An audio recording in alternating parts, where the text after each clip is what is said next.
ព័ត៌មានដោយព័ត៌មានអន្តរជាតិអ៊ីរ៉ង់សម្រុកដាក់គ្រាប់ផ្ទុះបិទច្រកចូលទីតាំងបរមាណូត្រៀមខ្លាចអាមេរិកចូលទៅកាយយកអ៊ុយរ៉ាញ៉ូមបាទថ្ងៃនេះគឺអ៊ីរ៉ង់យើងដឹងហើយអាមេរិកទម្លាក់គ្រាប់បែកច្រើនណាស់នៅរោងចក្របរមាណូ3កន្លែងរបស់អ៊ីរ៉ង់តាំងពីខែមិថុនាឆ្នាំមុនមកម្លេះជិត1ឆ្នាំហើយកាលហ្នឹងគឺគម្រាមអ៊ីរ៉ង់តាក់ទងនឹងអាវុធបរមាណូហ្នឹងណាប៉ុន្តែដល់ពេលឥឡូវនៅក្នុងកន្លែងជំរំឬក៏រោងចក្របរមាណូហ្នឹងគឺមានជាតិអ៊ុយរ៉ាញ៉ូមប្រហែលជា500គីឡូដែលអាមេរិកទាឲ្យអ៊ីរ៉ង់ហ្នឹងត្រូវតែឲ្យមកអាមេរិកគ្រប់គ្រងព្រោះអាអ៊ុយរ៉ាញ៉ូមហ្នឹងគឺជាសារធាតុមួយយ៉ាងដើម្បីយកទៅបង្កើតអាវុធបរមាណូហើយអាមេរិកអត់ត្រូវការឲ្យអ៊ីរ៉ង់មានទេខ្លាចផលិតអាវុធបរមាណូឥឡូវនេះអ៊ីរ៉ង់ថាអត់ចង់ឲ្យអាហ្នឹងតែអាមេរិកថាត្រូវតែយកចូលទៅយកក៏បានដែរតែឥឡូវគាត់ដាក់មីនដាក់អីបំផ្ទុះគ្រូងក្រោមដីឬអីនោះបិទឲ្យជិតហើយដាក់មីននឹងឲ្យជាប់មានអាជំរងចម្រាស់អីជំរងសម្រាប់តាក់ចឹងអាមេរិកអាចនឹងពិបាកឲ្យបើចូលទៅយកគឺនឹងគ្រោះថ្នាក់ធំមែនតើព្រោះអ៊ីរ៉ង់អត់ចង់ឲ្យអាអ៊ុយរ៉ាញ៉ូមនឹងទេនេះមានន័យថាការចរចាក៏នៅតែលំបាកតែយ៉ាងណាក៏ដោយថ្ងៃនេះសេតវិមានឬក៏សហរដ្ឋអាមេរិកបានបញ្ជាក់ថាសំទោសមិនមែនសេតវិមានទេគឺអ្នកសម្របសម្រួលការចរចាអាមេរិកនិងអ៊ីរ៉ង់ដែលមានប្រទេសប៉ាគីស្ថានជាអ្នកដែលអាញាអ្នកនៅកណ្ដាលនេះគឺបានប្រឡយពាក្យមកថាកិច្ចព្រមព្រៀងសន្តិភាពបង្ហើយរវាងអ៊ីរ៉ង់និងអាមេរិកគឺបានព្រមព្រៀងគ្នាអស់ហើយនឹងចុះហត្ថលេខាក្នុងរយៈពេល24ម៉ោងទៅមុខទៀតនេះចឹងបានន័យថាអាចនៅថ្ងៃអាទិត្យនេះតែម្ដងហើយគេថាចុះហត្ថលេខាដំបូងតាមអេឡិចត្រូនិកក៏បានដែរសញ្ញេតាមប្រព័ន្ធអ៊ីនធឺណិតសិនក៏បានដែរចាំជួបគ្នាផ្ទាល់សញ្ញេពេលក្រោយដែលជាដំណោះស្រាយបញ្ចប់សង្គ្រាមនៅអ៊ីរ៉ង់នៅច្រកហមមុសឬអ៊ីរ៉ង់នេះអានេះអ្វីដែលប៉ាគីស្ថាននិយាយក៏ប៉ុន្តែក្នុងពេលប៉ាគីស្ថានថាតនៅ24ម៉ោងទៀតមានកិច្ចព្រមព្រៀងជប់បាញ់ឬក៏សន្តិភាពនេះខាងមេដឹកនាំអ៊ីរ៉ង់មិនច្រានចោលទេថាពិតជាមានកិច្ចព្រមព្រៀងដែលនឹងឈានទៅចុះហត្ថលេខារវាងអាមេរិកនិងអ៊ីរ៉ង់មែនហើយក៏ប៉ុន្តែមិនលឿនដល់ថ្នាក់24ម៉ោងទេហើយក៏មិនស្អែកនឹងដែរមិនថ្ងៃអាទិត្យនឹងដែរអញ្ចឹងយើងចាំមើលតទៅទៀតបងប្អូនថាតើវាទៅជាយ៉ាងណាក៏ប៉ុន្តែអាមេរិកនៅតែប្រកាន់ជំហរថាបើអ៊ីរ៉ង់អត់ព្រមលុបបំបាត់អាវុធបរមាណូទេគឺមិនមានបទឈប់បាញ់ឬក៏សំទោសកិច្ចព្រមព្រៀងសន្តិភាពនេះទេបាទបងប្អូនខ្ញុំអស់ត្រឹមប៉ុណ្ណឹងសូមអរគុណបងប្អូនយ៉ាងជ្រាលជ្រៅដែលបានតាមស្ដាប់ការផ្សាយរបស់ខ្ញុំជិត2ម៉ោងទៅហើយរាត្រីសួស្តីបងប្អូននៅស្រុកខ្មែរចូលដល់ម៉ោងថ្ងៃថ្មីហើយថ្ងៃទីព្រឹកថ្ងៃទី12បាទ14បាទទៅហើយបងប្អូនឯនៅនេះគឺជាព្រឹកថ្ងៃសៅរ៍រីករាយថ្ងៃសៅរ៍បងប្អូនទាំងអស់គ្នាសូមជម្រាបលា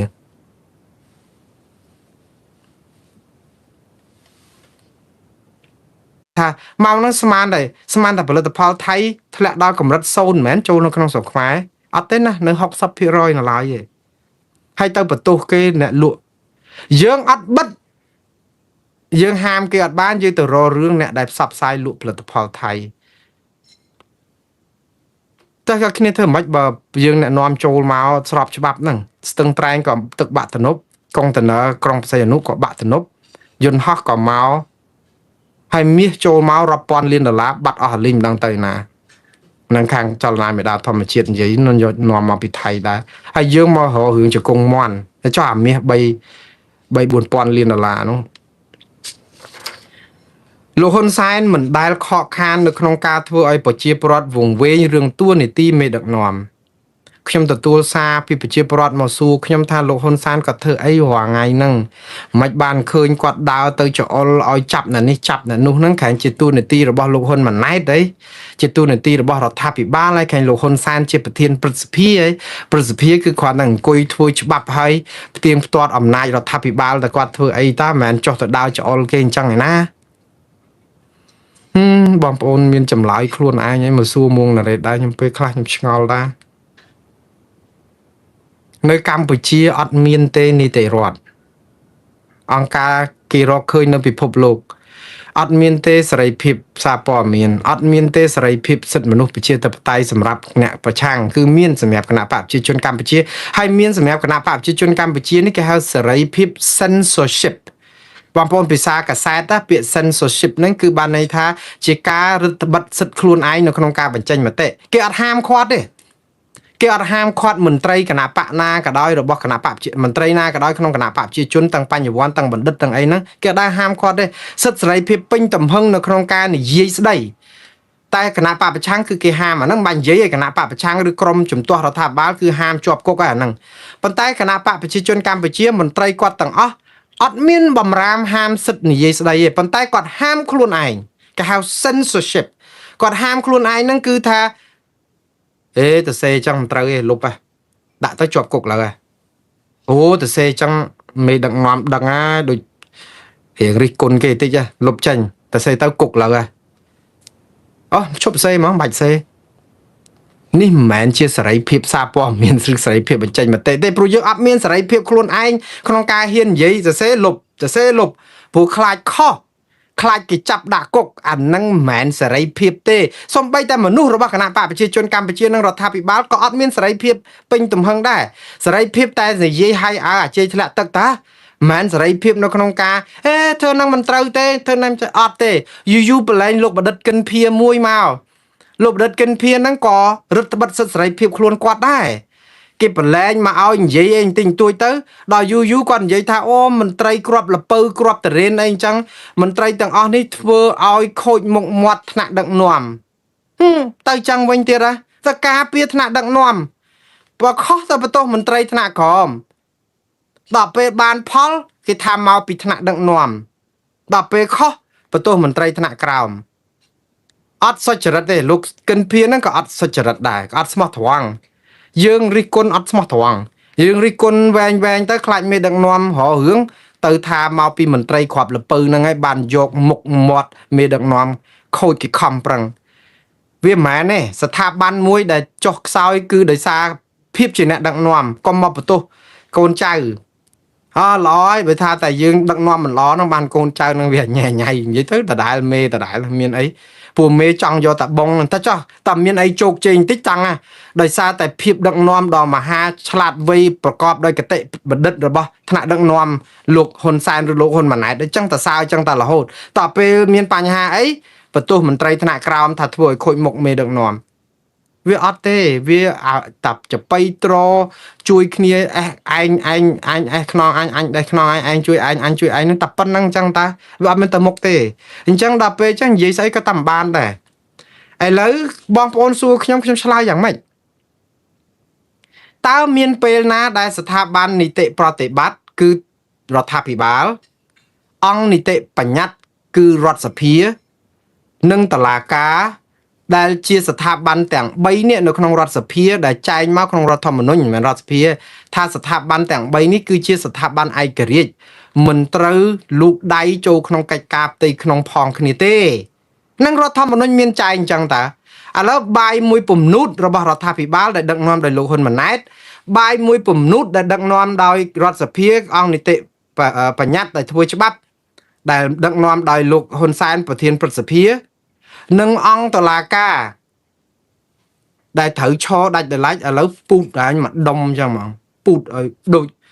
បាយពំនូតមកដុំចូលគ្នាអញ្ចឹងមិនវង្វេងចាឥឡូវលោកហ៊ុនសែនចុះហ្នឹងគាត់ទៅធ្វើអីគាត់ទៅនិយាយពីរឿងច្បាប់រដ្ឋសភាប្រសិទ្ធិអត់មានទេគឺនិយាយការងាររបស់នាយករដ្ឋមន្ត្រីគឺលោកហ៊ុនម៉ាណែតការងារទៅជួបតំណាងក្រុមប្រឹក្សាឃុំសង្កាត់ហ្នឹងការងាររបស់នាយករដ្ឋមន្ត្រីតាចាស់នាយករដ្ឋមន្ត្រីខ្មែរនៅណាបងប្អូនជួយប្រាប់ខ្ញុំផងមកលោកហ៊ុនម៉ាណែតនៅណាហើយការងារគេបង់ប្រាក់ខែឲ្យគាត់ធ្វើជានាយករដ្ឋមន្ត្រីស្រាប់ដល់ឥឡូវចាប់បាត់ឆឹងមកទៅឲ្យលោកហ៊ុនសែនដែលជាប្រធានព្រឹទ្ធសភាហើយជាប្រធានគណៈបកប្រជាជនកម្ពុជាឡើងមកកាច់ចកោតប្រជាចាប់អ្នកនេះចាប់អ្នកនោះឲ្យចឹងទាំងអស់នេះហើយគឺជាប្រព័ន្ធនីតិរដ្ឋកលាប់ចាក់នៅពេលដែលនីតិរដ្ឋយើងកលាប់ចាក់គឺប្រទេសយើងគឺជា fail state ភាសាអង់គ្លេសហៅថា fail state គឺជារដ្ឋបរាជ័យនៅពេលដែលរដ្ឋបរាជ័យគឺការគ្រប់គ្រងរដ្ឋអញ្ញែអញ្ញៃហើយនៅពេលដែលអញ្ញែអញ្ញៃគឺបានចំណេញតែបង្ក្រាបប្រជាប្រដ្ឋនៅក្នុងស្រុកឲ្យច្បល់ទេប៉ុន្តែមតិអន្តរជាតិគេថារដ្ឋយើងអញ្ញែអញ្ញៃគេលែងហ៊ានរកស៊ី វិនិយោគិនទៅមិនបានទេអ្នកក្រុមហ៊ុនធំដកឃ្លាថយប្រទេសជាមិត្តជាអីគេថាអូប្រទេសហ្នឹងអញអញ្ចឹងអត់មានបាយបិណ្ឌជាបាយបាតរកតែជាគ្នាជាអីទុកចិត្តអត់បានហើយដល់ពេលយើងធ្វើអញ្ចឹងអាសិទ្ធិមនុស្សយើងក៏អន់ប្រជាធិបតេយ្យយើងអន់រឹតបន្តឹកយកមានលុយទៅទិញអាវុធយោធាអីពីប្រទេសទាំងអស់ខាងក្រៅអត់ទេព្រោះយើងអត់មាននីតិរដ្ឋហងយើងច្បោកច្បល់ក៏ប៉ុន្តែយើងអាចនឹងសួរទៅវិញថាចាស់លោកហ៊ុនសែនក៏ជាប្រមុខរដ្ឋស្ដីទីតាមិនបានថាគាត់មិនកាន់រដ្ឋាភិបាលបានព្រោះព្រះមហាក្សត្រលោកកំពុងតែសម្រាប់ព្យាបាលព្រះរាជរោគនៅឯទីក្រុងប៉េកាំងយើងដឹងតាព្រះរាជវាំងចេញសម្បត្តិរាល់ថ្ងៃរាល់អាទិត្យអំពីព្រះរាជសុខភាពរបស់ព្រះមហាក្សត្រថាបានប្រសើរបន្តិចហើយប៉ុន្តែព្រះអង្គនៅបន្តគង់ប្រថាប់ព្យាបាលព្រះរាជរោគនៅទីនោះយូរប៉ុណ្ណាអត់ទាន់ដឹងអញ្ចឹងអាលិខិតហ្នឹងគេចាប់ផ្ដើមចេញប្រចាំសប្តាហ៍ដើម្បីផ្ដល់ភាពស្របច្បាប់ថាលោកហ៊ុនសែនជាប្រមុខរដ្ឋស្ដីទីព្រោះច្បាប់រដ្ឋធម្មនុញ្ញចែងអញ្ចឹងថានៅពេលដែលអង្គព្រះមហាក្សត្រដែលជាព្រះប្រមុខរដ្ឋគង់មិនកាន់អំណាចណែវាចេះកម្ពុជាយើងព្រះរាជាមានក្រងរាជតែមិនកាន់អំណាចទេហើយនៅពេលដែលព្រះអង្គយាងចេញក្រៅប្រទេសដែលមានឋានៈជាប្រមុខរដ្ឋស្ដីទីត្រូវបានទៅប្រធានព្រឹទ្ធសភាអ្នកណាជាប្រធានព្រឹទ្ធសភាគឺលោកហ៊ុនសែនអញ្ចឹងនៅពេលដែលព្រះមហាក្សត្រកំពុងតែមានព្រះរាជវត្តមាននៅឯប្រទេសចិនទីក្រុងប៉េកាំងអញ្ចឹងលោកហ៊ុនសែនត្រូវតែជាប្រមុខរដ្ឋស្ដីទីហើយចាំបើយើងគាត់ជាប្រមុខរដ្ឋស្ដីទីគាត់ធ្វើអីចាស់គឺគាត់ធ្វើកិច្ចការដោយគាត់ធ្វើរាល់ថ្ងៃហ្នឹងតែកិច្ចការងារហ្នឹងគឺជាកិច្ចការប្រតិបត្តិគឺកិច្ចការមិនមែនប្រធានព្រឹទ្ធសភាទេគឺកិច្ចការរដ្ឋាភិបាលអញ្ចឹងគាត់ដោះមួកព្រឹទ្ធសភាយកមកដាក់មួករដ្ឋាភិបាលយកមកនិយាយក្នុងនាមជាប្រមុខរដ្ឋស្ដីទីជំនួសឲ្យព្រះមហាក្សត្រក៏មានអីខុសអត់មានអីខុសទេរដ្ឋធម្មនុញ្ញគេចែងមកដូច្នេះលោកហ៊ុនសែនអត់មានធ្វើអីខុសទេបងប្អូនមកសួរខ្ញុំធ្វើអី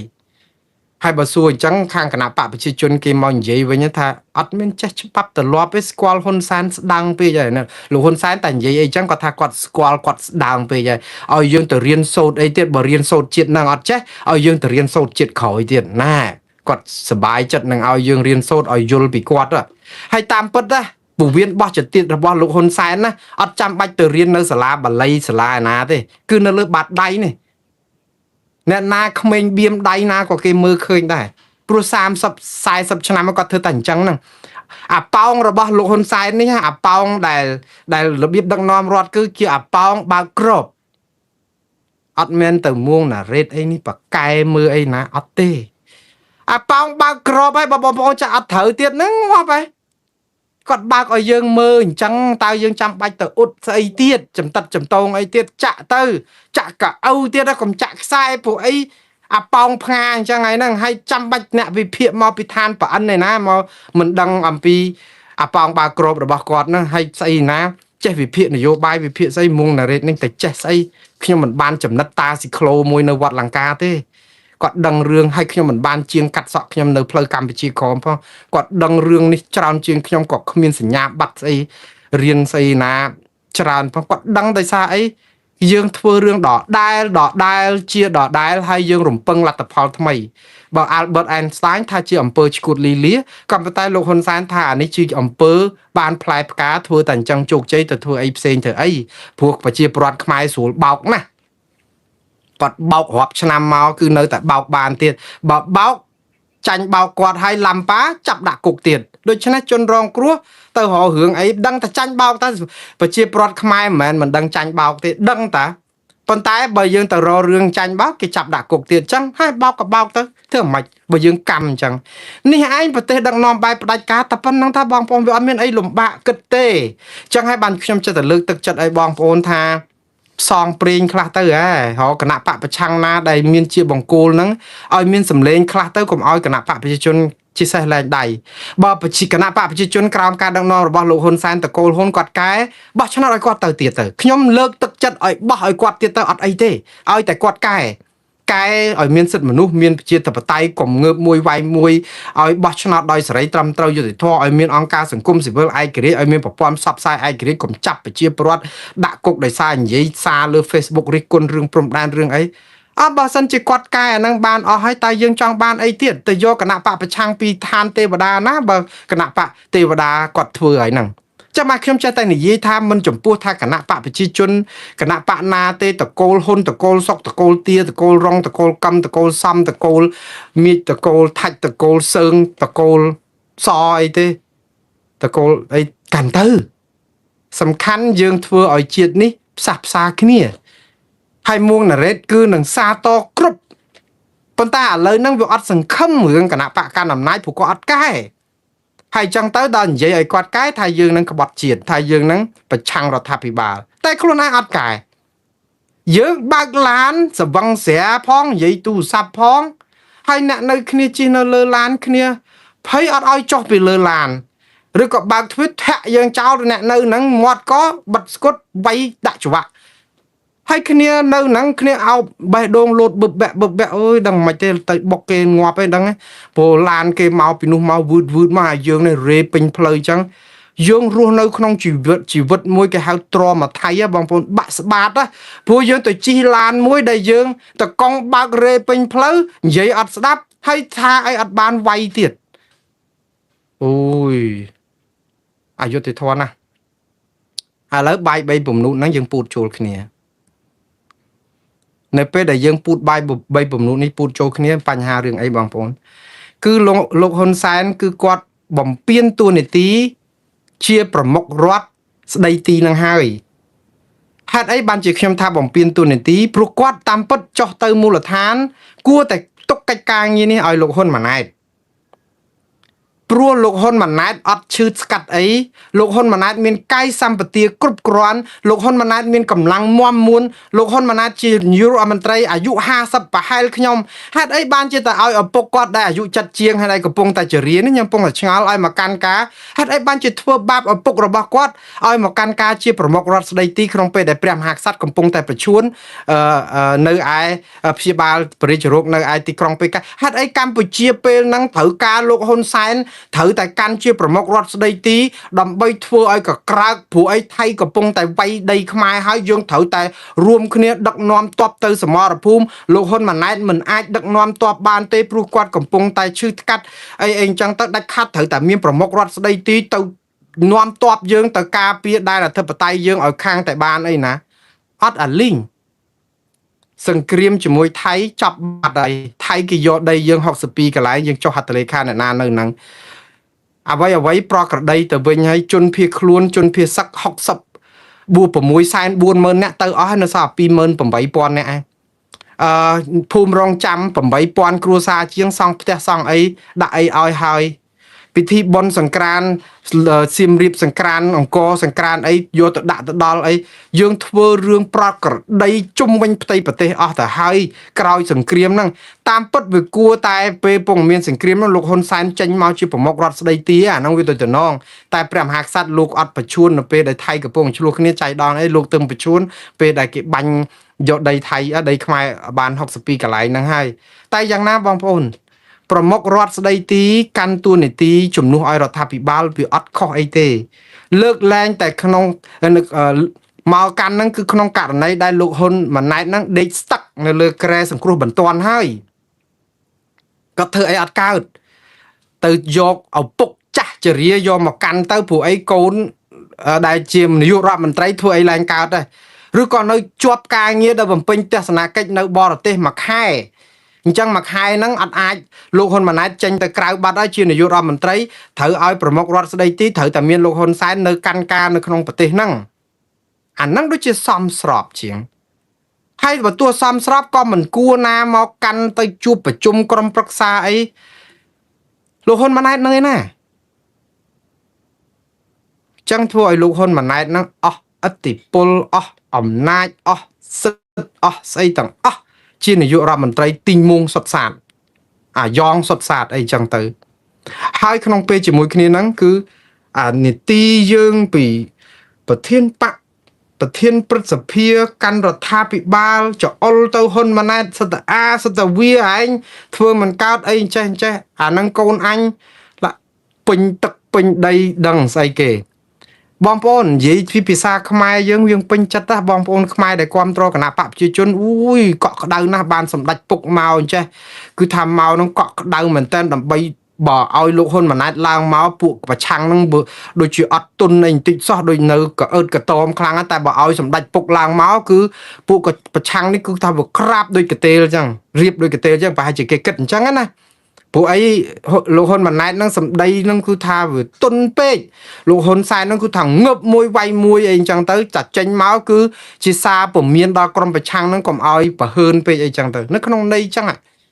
ប៉ុន្តែជាតិសាសន៍នេះអត់មានចំណេញអីសោះសហគមន៍អន្តរជាតិក៏គេមើលមកថាអើយអីចឹងឯងវល់ដូចលិមួកចូលឈ្នៀងនឹងមិនដឹងអ្នកណាកាន់តួនាទីណាហើយលោកហ៊ុនសែនមែនតែនទៅគួរតែប្រគល់តួនាទីហើយវាអត់មានភាពចាំបាច់ទៅទៀតវាអត់មានភាពចាំបាច់ចំពោះគាត់នៅក្នុងការចោះទៅជួបហើយគាត់ជួបទៅគាត់អាចនឹករលឹកប្រជាពលរដ្ឋអីរាជរបស់គាត់ដែលធ្លាប់កាន់អំណាច30-40ឆ្នាំមកហ្នឹងវាមិនអីទេក៏ប៉ុន្តែបើគាត់ចោះសួរសុខទុក្ខនឹករលឹកក្នុងនាមជាប្រជាពលរដ្ឋខ្មែរជាអតីតនាយករដ្ឋមន្ត្រីមានអីតែនេះគឺជាអគ្គមេបញ្ជាការជានាយករដ្ឋមន្ត្រីជាប្រមុខរដ្ឋគឺទៅប្រជាចអុលចាប់ប្រជាចអុលចាប់ចឹងហ្មងងើបមួយវាយមួយដាក់គោលនយោបាយនេះដាក់គោលនយោបាយនោះអញ្ចឹងវាច្រឡំបល់អញ្ចឹងហើយនៅពេលដែលច្រឡំបល់គឺវាប៉ះពាល់ដល់កិត្យានុភាពរបស់ជាតិយើងនិងប្រព័ន្ធអង្គនីតិទាំង3របស់យើងវាច្បោកច្បល់យើងវានៅស្រុកខ្មែរបាយបិណ្ឌជាបាយបាតអត់អីទេប៉ុន្តែសហគមន៍អន្តរជាតិគេមើលមកគេថាយើងហ្នឹងគឺវាអត់មានស្អីគេដែលថាជាគោលដៅគោលការណ៍អីច្បាស់លាស់ទេគឺយើងធ្វើបលំបកើបងប្អូនតែយ៉ាងណាលោកហ៊ុនសែនក៏អត់ខ្វល់ទេគាត់នឹងចោះអញ្ចឹងតែត្រកចឹងទៀតហើយរហូតតតែព្រះមហាក្សត្របានយាងមកកម្ពុជាវិញមិនស្រួលហ្នឹងចង់ឲ្យព្រះមហាក្សត្រហ្នឹងពិបាកពេកនៅសម្រាប់គង់ប្រថាប់នៅក្រុងពេកាំងហ្នឹងបានមួយឆ្នាំទៀតតែម្ដងទៅដើម្បីឲ្យលោកហ៊ុនសែនបានតួនាទីជាប្រមុខរដ្ឋស្ដីទីហ្នឹងចាប់ផ្ដើមធ្វើឲ្យរឿងហ្នឹងបានច្រើនស្អំចិត្តប្រជាពលរដ្ឋឲ្យរហូតដល់បោះឆ្នោតឃុំសង្កាត់ហ្នឹងដើម្បីធានាឲ្យគណៈបកប្រជាជនកម្ពុជាឈ្នះឆ្នោតហើយនឹងឈ្នះឆ្នោតឆ្នាំ2028ឲ្យច្បាស់ព្រោះឥឡូវហ្នឹងអត់ទាន់ច្បាស់ទេដោយសាររឿងព្រំដែនហ្នឹងវារញ្ជើបរញ្ជួលខ្លាចកេងលោផុតបាត់អីទៅគណៈបកប្រឆាំងដែលកំពុងតែកវៃកឆ្នាំងនឹងមកហ្នឹងអាចបថុយមិនបានដែរព្រោះអញ្ចឹងបាទហ៊ានលើកលែង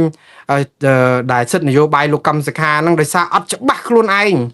អត់ច្បាស់ខ្លួនឯងទេគណៈបកប្រជាជនអត់ច្បាស់ខ្លួនឯងទេបើច្បាស់ខ្លួនឯងខ្លាចអីលោកកឹមសុខាចាប់គេដាក់គុក9ឆ្នាំហើយរួចចេញមកលហិតលហៃបែបនេះខ្លាចអីតែអត់ទុកចិត្តខ្លួនឯងថាមកហ៊ានតែប្រឡែងលោកកឹមសុខាមានសិទ្ធិសេរីភាពចប់ហើយចាំបាទខ្ញុំថាលោកកឹមសុខានេះគណៈបកប្រឆាំងគណៈបកប្រជាជនកម្ពុជាបើចង់ឲ្យដោះលែងគាត់ឲ្យមានសិទ្ធិសេរីភាពបង្កើតគណៈបកនយោបាយឲ្យវិញណាទាល់តែបោះឆ្នោត2028ឲ្យគណៈបកប្រជាជនកម្ពុជាជាប់ឆ្នោតដឹកនាំប្រទេសបាន5ឆ្នាំទៀតអញ្ចឹងត2033អីបានលោកកឹមសុខាមានសិទ្ធិសេរីភាពគ្រប់គ្រាន់អាហ្នឹងព្រោះតើគណៈបកប្រជាជនឈ្នះឆ្នោតអានេះគឺជានយោបាយគឺថាសុទ្ធសាធអត់មានបច្ចេកទេសស្រឡាញ់គ្នាផ្សះផ្សាយទេអត់ទេគឺខ្លាចគ្នាអញ្ចឹងបាទឥឡូវចូលដល់បណ្ដាញអង្គការគណៈបកនយោបាយសេរីសកលទាមទារឲ្យរដ្ឋបាលលោកត្រាំដាក់សម្ពាធកម្ពុជាឲ្យដោះលែងកញ្ញាសេងធីរីបាទថ្ងៃនេះគឺឃើញបងប្អូនថ្ងៃទី14ស្អែកនេះ14មិថុនាឆ្នាំ2026នេះគឺខួប2ឆ្នាំ2 3អីទេបងប្អូននៅគាត់ជាប់គុកយូរដែរ2ឆ្នាំហើយព្រោះគាត់ចាប់គាត់ដូចជាថ្ងៃទី14ខែមិថុនាឆ្នាំ2024អញ្ចឹងwait សំទោសខ្ញុំអាចច្រឡំអាច4ឆ្នាំហើយទេ22ទេព្រោះកាលហ្នឹងដូចខ្ញុំចេញពីអាស៊ីសេរី22ចាប់កញ្ញាសេងធីរី4ឆ្នាំឯងបងប្អូនបាទគឺខ្ញុំចេញពីអាស៊ីសេរីមកបានមួយខែមិថុនាឆ្នាំ2022គេចាប់គាត់អញ្ចឹងបានន័យថាមកដល់ឥឡូវ4ឆ្នាំហើយស្អែកនេះគ្រប់4ឆ្នាំហើយគេកាត់ទោសគាត់ឲ្យជាប់គុក6ឆ្នាំអញ្ចឹងបាត់ចោតគាត់ហ្នឹងគឺគាត់ត្រូវជាប់គុក2ឆ្នាំទៀតបានគ្រប់ត2028បានចេញហើយដំបងយកគាត់ទៅដាក់នៅឯណានោះដូចប្រាវិហារណានោះកុកឆ្ងាយអូឆ្ងាយគ្នាទៅសួរសុកទុកគាត់ពិបាកដែរតែឥឡូវហ្នឹងគេសម្រាលបន្តិច យកគាត់មកដាក់គុកនៅពេញវិញតែគុកណាគុកឯងហើយឥឡូវជាប់គុកប៉ុណ្ណឹងគ្រប់4ឆ្នាំហើយថ្ងៃនេះ4ឆ្នាំមែនហើយបងប្អូនថ្ងៃ14ស្អែកនេះ14មិថុនា2026គាត់នៅតែជាប់គុកដោយសារអីបងប្អូនគេចោទពីបទគាំទ្រដំណើរមាតុភូមិនិវត្តរបស់លោកសំរងស៊ីគាត់ជាប់នៅក្នុងសំណុំរឿងជាមួយមនុស្សផែ100នាក់ទៀតដោយសារតែរឿងគាំទ្រលោកសំរងស៊ីដែលតាមពិតលោកហ៊ុនសែនហ្នឹងអស់ឲ្យតែលោកសំរងស៊ីមកសុទ្ធតែអីណាមកផ្លូវណាក៏បានដែរមកផ្លូវគោកក៏បានផ្លូវទឹកក៏បានផ្លូវអាកាសក៏បានក៏ប៉ុន្តែដល់ពេលអ្នកគាំទ្រគាត់ចាប់ដាក់គុកអស់លីងហើយទៅហាមយន្តហោះទាំងអស់អត់ឲ្យដឹកលោកសំរងស៊ីមកប៉ុន្តែប្រាប់ថាមកផ្លូវណាក៏បានអានេះដូចពាក្យចម្រៀងខ្មែរយើងគេហៅស្អីបាត់កពើស៊ីស្រូវសំទោសកពើស៊ីស្រូវកបីស៊ីស្រូវបងមិនសូវហ៊ានដេញកបីដើរចេញបងដេញអាស្រីមើលកពើស៊ីស្រូវបងមិនសូវហ៊ានចាប់កពើងាប់ស្រាប់បងចាប់អាស្រីមើលមិននោះបាត់ចម្រៀងរបស់លោកស៊ីនសមុទ្រហ្នឹងគាត់មានន័យស្រដៀងអញ្ចឹងបើថាកបីស៊ីស្រូវបងមិនសូវហ៊ានដេញជាមួយតែកបីដើរចេញបងដេញអាស្រីមើលកពើក្នុងទឹកបងមិនសូវហ៊ានចាប់ជាមួយតែកពើងាប់ស្រាប់បងលីឲ្យស្រីមើលតែម្ដងដល់ចឹងហ្នឹងគឺស្ទីលគាត់គេអញ្ចឹងគឺថាមកទៅផ្លូវទឹកក៏បានផ្លូវគោកក៏បានប៉ុន្តែហាមយន្តហោះទាំងអស់អត់ឲ្យដឹកលោកសំរងស៊ីមកស្រុកខ្មែរឬក៏មកថៃហើយទៅប្រជាពលរដ្ឋស្រុកខ្មែរអ្នកណាដែលតវ៉ាដោយទាំងកញ្ញាសេងធីរីចាប់ដាក់គុកទៀតឥឡូវ6ឆ្នាំដោយសារតែរឿងសារគ្រប់គ្រងលោកសំរងស៊ីហ្នឹងតែថ្ងៃនេះមានអង្គការសង្គមស៊ីវិលមួយអង្គការរដ្ឋាភិបាលសំទោសអង្គការគណៈបកនយោបាយក្រៅប្រទេសទេដែលអង្គការនយោបាយគេហៅគណៈបកសេរីនិយមគណៈបកប្រជាធិបតេយ្យសេរីនិយមនៅលើពិភពលោកនេះគឺជាចងបណ្ដាញអង្គការគណៈបកនយោបាយសេរីនិយមប្រជាធិបតេយ្យនឹងមានគណៈបកសិទ្ធិមនុស្សមានគណៈបកអីច្រើនហើយអង្គការនេះមានមូលដ្ឋាននៅឯប្រទេសហ្វីលីពីនគេចេញសេចក្តីថ្លែងការណ៍មួយអំពាវនាវទៅឲ្យលោកត្រាំឯណោះអត់អំពាវនាវស្រុកខ្មែរទេអំពាវនាវឲ្យប្រធានាធិបតីសហរដ្ឋអាមេរិកលោកដូណាល់ត្រាំគឺរដ្ឋបាលនេះដាក់សម្ពាធទៅរដ្ឋាភិបាលកម្ពុជាក្រោមការដឹកនាំរបស់លោកហ៊ុនម៉ាណែតដោះលែងកញ្ញាសេងធីរីឲ្យមានសេរីភាពដោយឥតលក្ខខណ្ឌហើយជាបន្ទាន់គេហេតុអីបានជាគេហៅឲ្យលោកត្រាំជួយវិញដោយសារតែកញ្ញាសេងធីរីគឺជាខ្មែរអាមេរិកគាត់ជាមេធាវីហើយជាខ្មែរដែលមានសញ្ជាតិអាមេរិកដូច្នេះសាររបស់គេនេះគឺគេចង់តស៊ូមតិឲ្យរដ្ឋបាលលោកត្រាំដាក់សម្ពាធទៅរដ្ឋាភិបាលកម្ពុជាដោះលែងខ្មែរអាមេរិករូបនេះព្រោះអីជាជនជាតិអាមេរិកដែរមានសញ្ជាតិអាមេរិកដែរបាទតើយុទ្ធនាការនេះនឹងប្រព្រឹត្តទៅយ៉ាងណាតាមដានតទៅទៀតតែយ៉ាងណាក៏គេមិនភ្លេចកញ្ញាសេងធីរីដែររឿងបន្តទៅទៀតគឺមុននឹងចូលដល់បង្អែមអន្តរជាតិខ្ញុំមានរឿងតាក់ទងនឹងអ្នកនិពន្ធចម្រៀងមួយបទដ៏គួរឲ្យពិរោះរំដំជក់ចិត្តគឺបទជំរុំស្ទឹងសែនបទនេះបើខ្ញុំប្រាប់ចំណងជើងជំរុំស្ទឹងសែនមានបងប្អូនតិចណាស់ដែលស្គាល់ថាបទនេះជាបទអ្វីព្រោះអីគេបានកលៃចម្រៀងនេះទៅជាស្ទឹងសែនប៉ារីបាត់ទៅហើយព្រោះអីអ្នកណាក៏ស្ដាប់ដែរដាក់ថាទឹកអើយទឹកហូរមិនចេះហត់នោះហូរមិនចេះដាច់ដូចខ្ញុំមិនភ្លេចអនុស្សាវរីយ៍ស្ទឹងសែនតែមួយមិនដែលមានពីរស្ទឹងសែនប៉ារីក៏មិនដូចដែរនោះណាបាទបទនេះឯងគឺជាបទចម្រៀងដើមនិពន្ធក្នុងប្រហែលជាចុងឆ្នាំ1973ដើមឆ្នាំ1974ហើយតតែឆ្នាំ1979បានអ្នកនិពន្ធរូបនេះដែលជាខ្មែររស់នៅសហរដ្ឋអាមេរិកគឺលោកអ៊ុំកវីចិត្តជាគាត់សុំឲ្យប្រាប់រហស្សនាមគាត់ត្រឹមថាលោកអ៊ុំកវីចិត្តជាប៉ុណ្ណឹងចោះព្រោះត្រូវនឹងចិត្តរបស់គាត់ដែរចិត្តជាគាត់ដើរទៅជួយគេអញ្ចឹងប៉ុន្តែលោកអ៊ុំកវីចិត្តជានេះធ្លាប់តស៊ូនៅឯតំបន់ជីកដែនកាលពីសម័យវាយយួនដើម្បីដេញយួនចេញពីដែនអធិបតេយ្យកម្ពុជាវិញតាំងពីឆ្នាំជំនាន់74 75ហ្នឹងមកម្លេះហើយលោកអ៊ុំកវីចិត្តជានេះមានអនុស្សាវរីយ៍ច្រើនណាស់ជាមួយនឹងឧត្តមសេនីយកងម៉ារីនម្នាក់ឈ្មោះថាលោកគង់ស៊ីលាស់បាទលោកគង់ស៊ីលាស់នេះមែនតើទៅមានភរិយានិងមានកូនចៅនៅឯទីក្រុងប៉ារីក្បែរដងស្ទឹងសែននៅឯទីក្រុងប៉ារីប្រទេសបារាំងឯណោះដែលសុកចិត្តលាចាកចេញពីគ្រួសារទុកប្រពន្ធកូនចោលដើម្បីមកតស៊ូដើម្បីជាតិបណ្ដេញវៀតណាមចេញពីប្រទេសកម្ពុជានៅក្នុងសមរភូមិនៅទល់ដែន ដោយសារតែការជួបប្រសពជាមួយនឹងលោកអ៊ំកវីចិត្តជាហើយនឹងភរិយារបស់លោកអ៊ំកវីចិត្តជាសុទ្ធតែជាអ្នកតស៊ូជាយដែនក្នុងកងម៉ារីននេះធ្វើឲ្យគាត់មានអនុស្សាវរីយ៍ច្រើនដែលកោតសរសើរវីរភាពដ៏អស្ចារ្យរបស់ឧត្តមសេនីយ៍គង់ស៊ីលាស់ដែលសុកចិត្តលះបង់ចាក់ចោលគ្រួសារនៅឯស្ទឹងសែនប៉ារីមកតស៊ូនៅឯស្រុកខ្មែរហើយការដែលតស៊ូនៅឯតំបន់ជាយដែនហ្នឹងក៏ដូចថាចល័តទីតាំងផ្សេងគ្នាហើយក៏មានដានរហូតដល់រឿងស្ទឹងសែនកំពង់ធំហ្នឹងទៅលោកអ៊ំកវីចិត្តជាបានដាក់ចំណងជើងនៃបទចម្រៀងដំបូងដែលគាត់និពន្ធមានតែ4វគ្គទេ